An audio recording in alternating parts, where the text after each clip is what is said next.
L'idée de l'intervention, c'était aussi de dire quelle est la durabilité, il y a le marché, et les deux se rencontrent à un moment, et c'est ce que tu vas nous expliquer. Merci beaucoup. Bonjour à tous, ravi d'être parmi vous ce matin. Je voulais parcourir avec vous quelques indicateurs clés sur le marché de l'immobilier. Rapidement, sur la slide suivante,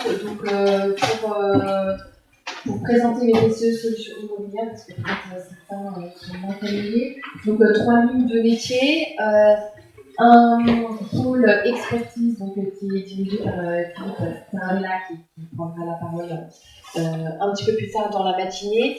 Un département donc investissement et agence qui fait de la transaction, actifs tertiaires et résidentiels, et ensuite un département plus spécifique résidentiel pour de l'investissement via le réseau des banques populaires et des caisses d'épargne sur le secteur résidentiel. Et donc le département études et recherche dont j'ai la charge qui travaille en synergie avec les 3 lignes de métier. Alors rentrons dans le vif du sujet. Slide suivante. Tout d'abord, pour revenir un petit peu sur le contexte européen, ici vous avez donc les performances des différentes typologies d'actifs. Donc vous le voyez, toutes les courbes se rejoignent maintenant autour de 0. Et vous le voyez, précédemment, on a eu toute cette correction de valeur. Ici, c'est le rendement en capital. Donc schématiquement, c'est la variation de valeur. Donc vous le voyez, correction très forte sur toutes les courbes qui représentent toutes les typologies d'actifs. Et ensuite, on a eu toute cette phase encore de correction, notamment en 2023-2024, avec, vous le voyez, un décrochage plus prononcé sur la courbe bleue qui représente les bureaux qui sont encore dans un schéma de correction qui est plus marqué. Néanmoins, vous voyez ici, la courbe bleue revient à 0, au niveau européen, correction maintenant actée, et on repart avec des accroissements de valeur sur les autres typologies.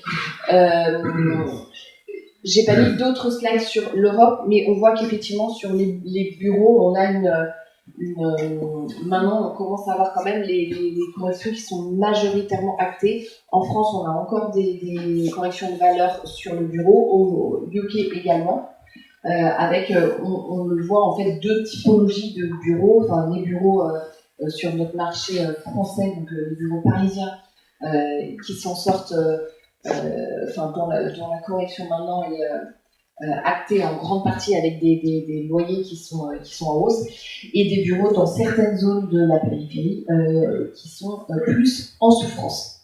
Alors, sur la slide suivante, si on regarde un petit peu de plus près ce qu'il en est pour la France, alors on n'a pas encore les chiffres à décembre 2024, néanmoins vous les avez à juin. Donc en fait on voit ici la correction, elle a commencé à fin 2023, elle a été très prononcée tout au long de l'année à fin 2022, elle a été très prononcée tout au long de l'année 2023, et on voit que là, à mi-année 2024, on voit que ça se résorbe légèrement, mais néanmoins on a quand même des corrections de valeur.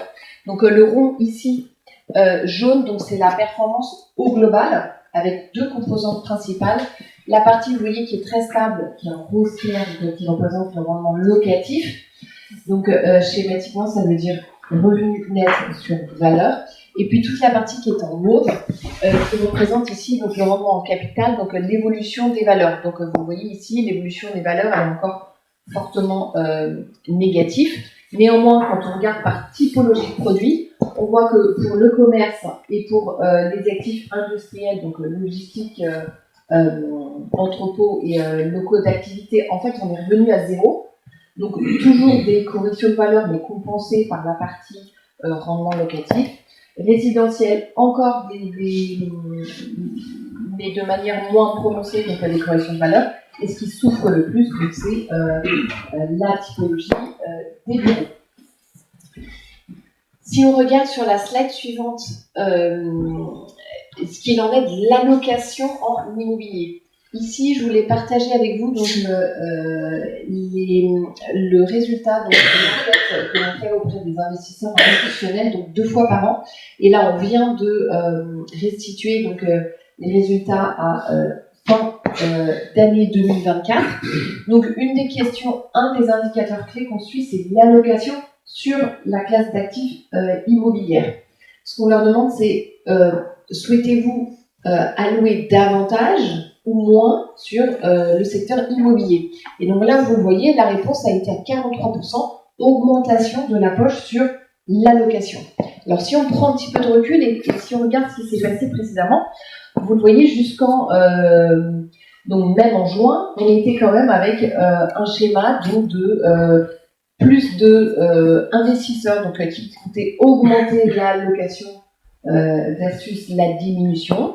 Et ensuite, à partir de décembre 2022, on a changé de configuration. On avait plus d'investisseurs qui souhaitaient diminuer. Et ça s'est très fortement accentué en 2023. On est passé à 60% d'investisseurs donc, qui voulaient réduire. On commençait à le pressentir en fait en milieu d'année 2024 parce qu'on commençait quand même à avoir ici 20%, donc un investisseur sur 5, qui commençait à dire « moi je veux allouer plus à l'immobilier ». Alors, probablement parce que ça avait été fortement réduit déjà précédemment, aussi parce que les corrections de valeur commençaient à être actées. Et là, on le voit, on change de cas de figure, on a plus d'investisseurs qui souhaitent augmenter leur allocation versus la diminution. Néanmoins, on a quand même encore 20% des investisseurs qui vont continuer à diminuer leur allocation en immobilier. Donc, augmentation qui est pressentie de l'allocation en immobilier, ça veut dire qu'on peut commencer à anticiper une reprise des volumes d'investissement. Et c'est ce qu'on va voir sur la slide suivante.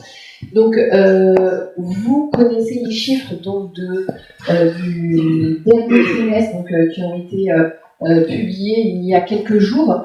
Au final, donc, comme vous le savez, en 2023, on a eu un effondrement des volumes d'investissement. On est passé de 27 milliards à 12 milliards, avec un très fort ralentissement en 2024 au T1, au T2. Le T3 commençait à être plus dynamique, et là, le T4 a été le trimestre le plus actif, et plus actif que le T4 de l'année précédente. On voit qu'il y a un redémarrage. Néanmoins, donc, on est resté donc, à un niveau palier en 2024 pour les volumes d'investissement, donc à 12 milliards.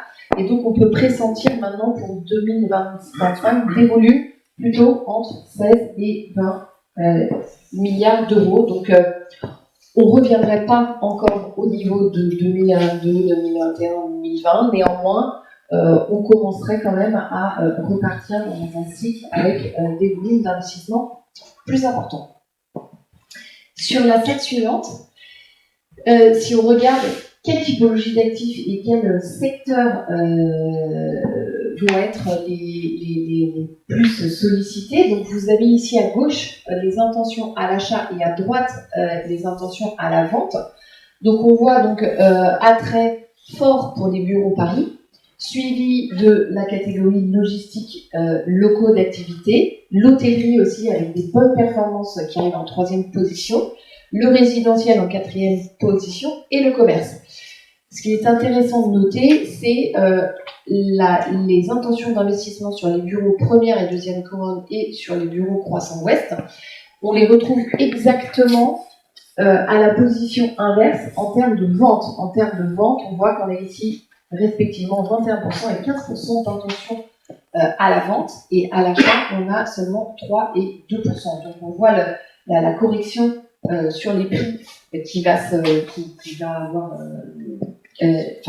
inévitablement avoir lieu et qui va se poursuivre. On voit que les bureaux parisiens, dans l'édition précédente, c'était en tête et pour la vente et pour l'achat. Maintenant, on voit que c'est ce que les investisseurs recherchent. Néanmoins, il y en a moins qui vont être susceptibles de vente. Donc, on voit ici aussi la pression, mais dans l'autre sens, sur les bureaux parisiens. Si on regarde sur la slide précédente et si on regarde, pardon, la slide suivante, voilà, merci.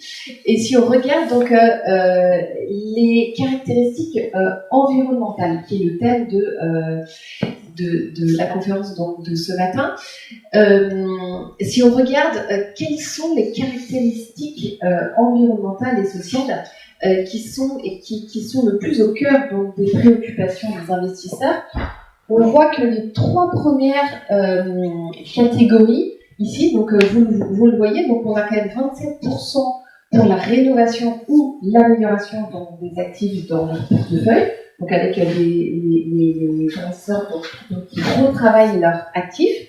Vous le voyez donc en deuxième position, donc l'importance de l'impact environnemental de l'utilisation de l'immeuble lié donc à type de locataire, aux émissions, etc. Et en troisième position, donc l'importance de la construction durable avec le choix des matériaux, la conception, les certifications, les labellisations, etc. Et on le voit en fait en 5e position, donc l'impact des coûts liés au risque climatique. Alors 6%, c'est pas un pourcentage qui est énorme. On voit que ça commence à être quand même quelque chose que les investisseurs vont devoir avoir bien en tête. Et si on regarde sur la slide suivante, si on regarde plus en détail donc ce qui concerne donc, le risque climatique, donc quel est l'impact sur les investissements de ces réglementations liées donc au risque climatique. Vous le voyez, en fait, on voit quand même, on a la moitié des investisseurs qui savent qu'ils vont devoir adapter leurs actifs. On voit qu'on a 25%, et je rebondis sur ce qui a été dit précédemment, donc 25% des investisseurs donc, qui se disent je vais acheter des immeubles en construction qui sont certifiés. Et puis après, quand on peut, une autre stratégie, celle donc de céder les actifs donc à forte émission carbone. Ça fait partie aussi donc des stratégies qui sont envisagées. 8% qui ne changent donc rien puisque les émissions sont déjà faibles. Donc en fait, 8% c'est quand même une catégorie qui est assez réduite. Donc on voit tout le challenge et toute l'importance donc de bien prendre en compte donc les risques climatiques qui vont avoir un impact sur la stratégie de gestion des portefeuilles de la part des investisseurs. Et j'en ai fini. Donc la bonne nouvelle, c'est que l'adaptation des actifs est en train, quoi. C'est ça, ça fait vraiment partie donc, des enjeux. Donc on a vu sur la slide précédente, c'est quelque chose qu'on va voir de manière de plus en plus marquée dans les